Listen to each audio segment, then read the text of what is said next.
महावितरण नांदेड मंडळ कार्यालयातील व नांदेड अर्बन विभागातील अन्यायकारक बदल्याच्या विरोधामध्ये आज शुक्रवार दिनांक 18 जुलै 2025 रोजी नांदेड शहरातील अण्णाभाऊ साठे चौक येथील महावितरण कार्यालयासमोर वर्कर्स फेडरेशनच्या वतीने द्वारसभेचे आयोजन करण्यात आले होते।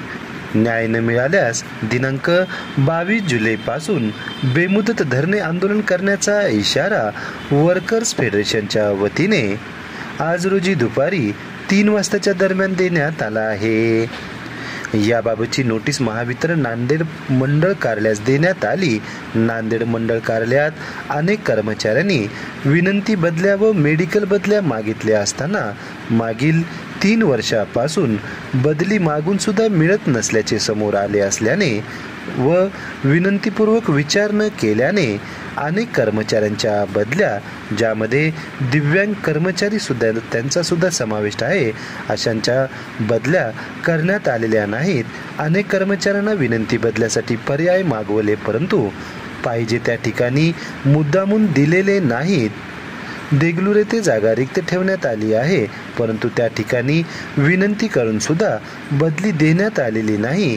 काही कर्मचाऱ्यांनी बदली मागितली आहे, परंतु त्यांना देण्यात आली नाही। या सर्व विषयाच्या अनुषंगाने आज रोजी दुपारी 3 वाजताच्या दरम्यान द्वारसभेचे आयोजन करण्यात आले होते, अशी माहिती फेडरेशनचे प्रसिद्धी प्रमुख विजय रणखाम यांनी आज शुक्रवारी दुपारी 3 वाजताच्या दरम्यान नांदेड शहरातील अण्णाभाऊ साठे चौक परिसरातील महावितरण कार्यालयाच्या मुख्यद्वारासमोर प्रतिक्रिया दिली आहे। झोपीचं सोंग घेऊ नका आणि झोपीचं सोंग घेऊन बसलात तर आमच्या हातात दंडुका घेऊन आम्ही तुम्हाला उठवतो, हे लक्षात ठेवा। तुम्ही झोपीचं सोंग घेऊ नका आणि जितकं झोपीचं सोंग घेतात तेवढं आम्ही तुम्हाला जागा करू, हे लक्षात ठेवा। ही वर्कर्स फेडरेशन आहे महाराष्ट्रामध्ये नंबर 1 वरची संघटना आहे। कामगार मित्रांनो, तुम्हाला विसरून असं तुम्ही सांगू नका। तर आमचा जो अन्याय झालेला आहे कामगार मित्रावर, ते कामगाराचे प्रश्न सोडवा।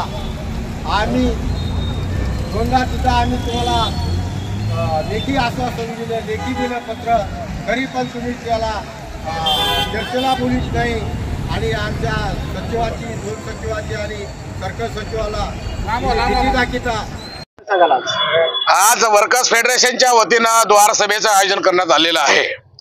आजची द्वारसभा म्हणजे कामगारांचा बुलंद आवाज करण्यासाठी आणि आमच्या मुख्य कार्यालयाला सुद्धा माहीत झालं पाहिजे, आमच्या मंडळ कार्यालयातून जे काही अनियमित झालेली आहे बदल्यांच्या कामामध्ये, चुकीच्या पद्धतीने बदल्या झालेल्या आहेत, दिव्यांग कर्मचाऱ्यांना डावलण्यात आलेलं आहे, ज्यांच्या रिक्वेस्ट नाकारलेल्या आहेत, अतिशय चांगल्या पद्धतीचा घोळ या ठिकाणी मांडण्यात आलेला आहे। म्हणून हा आमच्या आज द्वारसभेचं आयोजन करण्यात आलेलं आहे। या संदर्भामध्ये आम्ही 15 दिवसापूर्वी नोटीस दिलेली होती।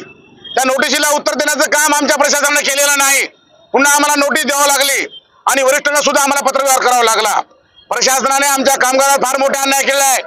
मागील 2-3-4 वर्षापासून मागण्या आमच्या बदलायच्या आहेत, त्यांची बदली करण्यात येत नाही। दिव्यांग कर्मचाऱ्यांची बदली करण्यात येत नाही आणि त्यांच्या मनासारख्या बदल्या, यांच्या मनासारखं झालं की त्यांच्या मनासारख्या मात्र बदल्या केलेल्या आहेत। अतिशय चुकीच्या पद्धतीने ह्या बदल्या झालेल्या आहे आणि कामगारावर फार मोठ्या प्रमाणामध्ये अन्याय झालेला आहे। आमच्या महावितरणचे 514च्या परिपत्रक काढलं आहे, या 514च्या परिपत्रकाचा नियमभंग झालेला आहे, नियमबाह्य पद्धतीने बदल्या करण्यात आलेल्या आहे। या संदर्भामध्ये हा आवाज उठवण्यासाठी शासनाला आमची दखल घ्यावी लागेल आणि हा आवाज आमचा कोणी दाबू शकणार नाही। लाल बावट्यांचा आवाज आहे, हा आवाज कोणी मोडू शकत नाही। आमचं हे आंदोलन संवैधानिक मार्गाने, लोकशाही मार्गाने असल्यामुळं आमच्या कामगारांना न्याय मिळाला पाहिजे, ही आमची प्रमुख मागणी आहे।